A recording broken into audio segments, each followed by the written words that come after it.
Hello दोस्तों, मेरे YouTube channel DS coaching classes में आप सभी का स्वागत है।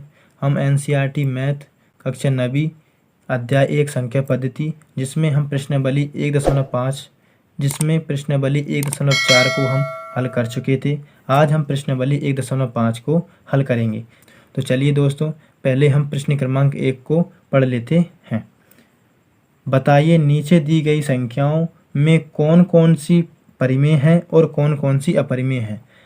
हमें प्रश्न क्रमांक 1 में नीचे संख्याएं दी हुई हैं 5। इन सभी संख्याओं को बताना है कि इनमें से ये संख्याएं कौन कौन सी परिमेय हैं और कौन कौन सी अपरिमेय हैं। इस तरह के प्रश्नों को हल करने के लिए हम एक नियम याद रखेंगे। उस नियम की सहायता से हम इस तरह के प्रश्नों को आसानी से हल कर सकते हैं। यदि एक परिमेय संख्या और अपरिमेय संख्या के बीच में धन, ऋण, गुणा, भाग यदि इस तरह के चिन्ह आते हैं तो वह संख्या एक अपरिमेय संख्या कहलाएगी।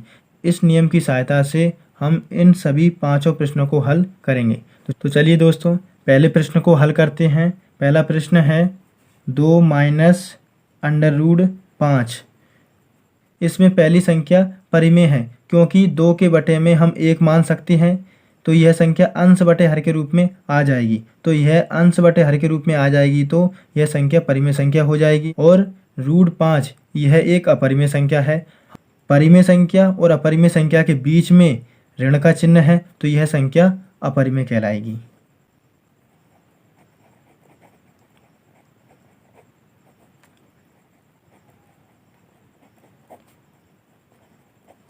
अब दूसरी संख्या को हल करते हैं।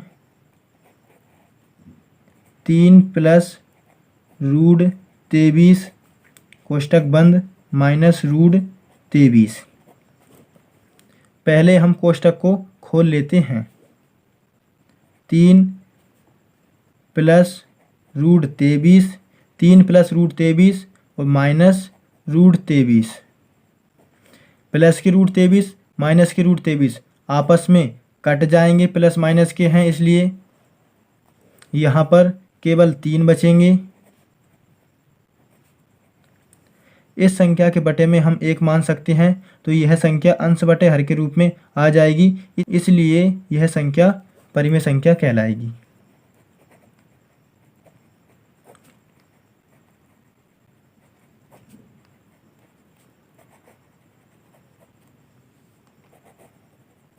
अब हम तीसरी संख्या को हल करेंगे। तीसरी संख्या है 2√7 बटे 7√7। इस प्रश्न को हल करते हैं। √7 ऊपर भी है, √7 नीचे है और दोनों बटे में है। √7 ऊपर है और √7 नीचे है तो ये दोनों √7 आपस में कट जाएंगे, तो ऊपर 2 बचेंगे और नीचे 7 बचेंगे। यह संख्या अंश बटे हर के रूप में है, इसलिए यह संख्या एक परिमेय संख्या होगी।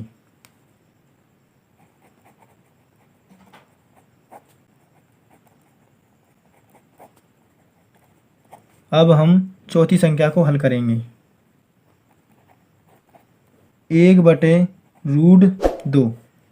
यह संख्या अंश बटे हर के रूप में तो है, लेकिन ऊपर वाली संख्या परिमेय है और नीचे वाली संख्या अपरिमेय है और दोनों संख्या आपस में बटे के रूप में है, यानी भाग के रूप में है तो यह संख्या एक अपरिमेय संख्या होगी।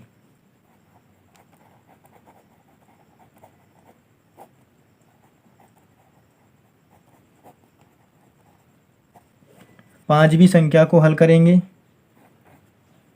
2 पाई।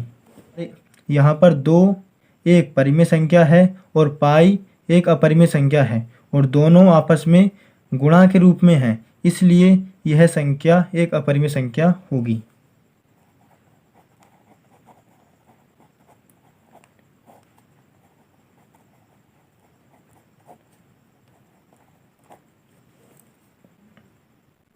प्रश्न क्रमांक 1 के पांचों प्रश्न हल हो चुके हैं। अगले प्रश्न को हम नेक्स्ट वीडियो में हल करेंगे। यदि वीडियो पसंद आई हो तो वीडियो को लाइक करें, अपने दोस्तों में शेयर करें और मेरे यूट्यूब चैनल को सब्सक्राइब करें और साथ में बेल आइकन जरूर दबा लें, जिससे कि मैं जो नई नई वीडियो लाऊंगा उसका नोटिफिकेशन सबसे पहले आपके पास पहुंचेगा। वीडियो को पूरा देखने के लिए धन्यवाद।